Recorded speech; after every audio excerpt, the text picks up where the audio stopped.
ಹೇಳಿದ್ರ ನಿಮ್ಮ ನಾಮಸ್ಮರಣೆ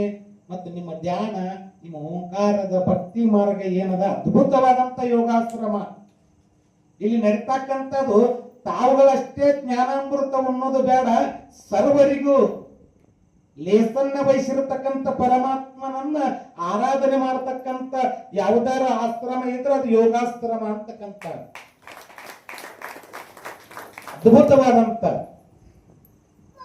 ಅದ್ಭುತವಾಗಿರ್ತಕ್ಕಂಥ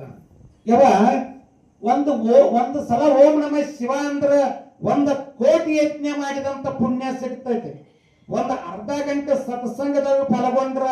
1,000 ವರ್ಷ ತಪಸ್ಸು ಮಾಡಿದಂತ ಪುಣ್ಯ ಸಿಗ್ತದಂತ ಕೇಳಿದ್ರ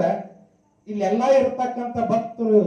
ಎಷ್ಟು ಕೋಟಿ ಯಜ್ಞ ಮಾಡಿರ್ಬೇಕು, ಎಷ್ಟು ತಪಸ್ಸು ಮಾಡಿರ್ಬೇಕು, ಇವರಲ್ಲಿ ಇರ್ತಕ್ಕಂಥ ಶಕ್ತಿ ಅಂತದ ಅಂತ ಕೇಳಿದ್ರ ಎಲ್ಲಾ ಕಾರ್ಯಕ್ರಮಗಳ ಮಾಡ್ತಕ್ಕಂಥವು ಅದ್ಭುತವಾದ